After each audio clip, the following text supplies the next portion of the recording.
Paano mag-register sa civil service exam? Here's a step-by-step guide po para po dun sa mga mag-a-apply for the civil service exam ngayong November 20 hanggang January 3, 2024. So the examination will be on March 3, 2024. Please follow our FB page and subscribe to our YouTube channel for more updates and more information. So halos lahat po ng information ay nasa YouTube channel na po natin.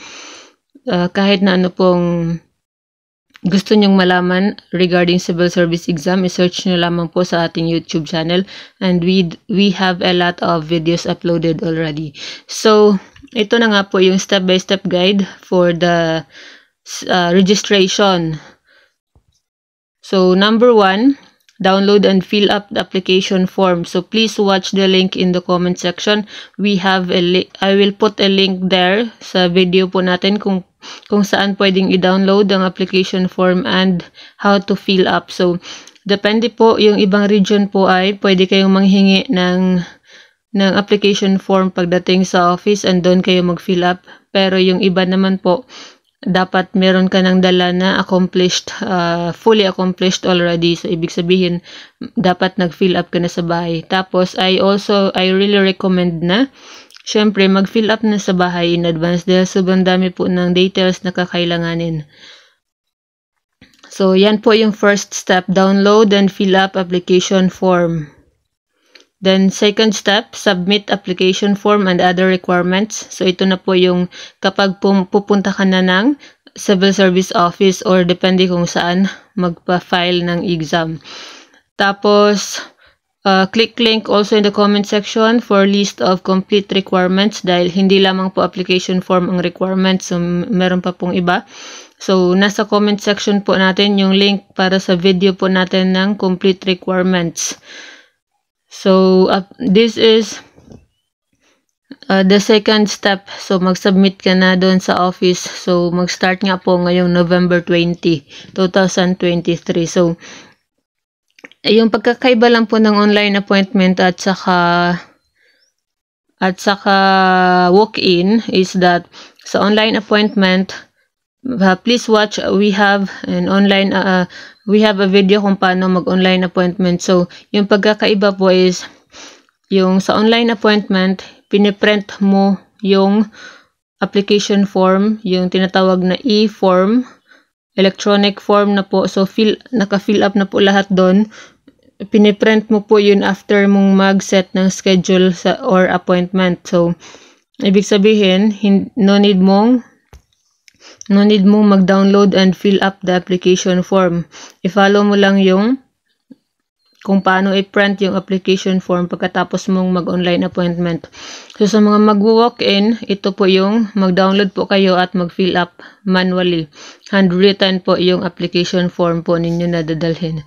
So, ayun na nga po. Tapos, i-submit na on the day of registration.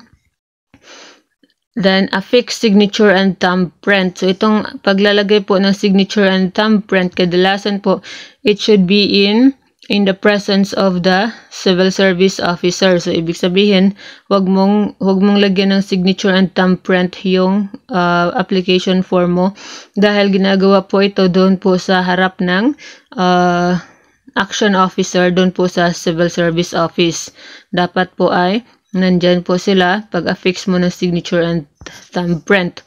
So, next na step, wait while officer evaluate and verify your application form and requirements. So, after mong isubmit yung application form mo, dapat hintayin mo yung officer na i-evaluate po nila at i-verify yung application form and yung iba mo pang requirements. So, take note, kapag walang birthday na nakasulat sa valid ID, dapat po magdala ng birth certificate.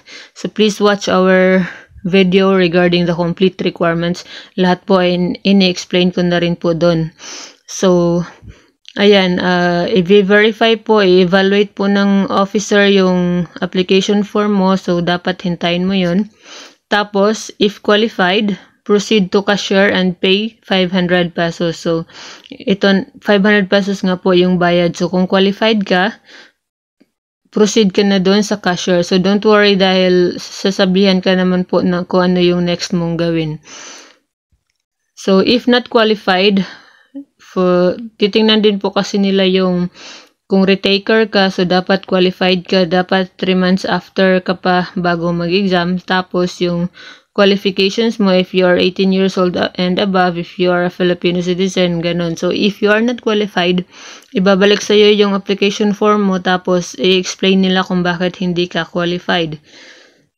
So, if qualified, ayun, magbabayad ka na po ng 500 pesos. Tapos, hintayin mong matanggap yung official receipt ng iyong payment. At saka, return to action officer and present OR and get your examination slip. Take note, itong examination slip, huwag kang uuwi nang wala kang examination receipt slip. Dahil ito po yung dadalhin mo on the day of examination at ipapakita mo sa kanila. Together with your valid ID. So, the last step is you need to have your examination receipt slip. So, yan po yung purpose. So, kapag meron ka ng examination receipt slip, so, yun na po. Registered ka na po and ito na po yung dadalhin mo at ipapakita mo on the day of examination. So, please follow our YouTube subscribe to our YouTube channel, follow our Facebook page dahil we always upload updates and announcements regarding civil service exam. So, good luck everyone!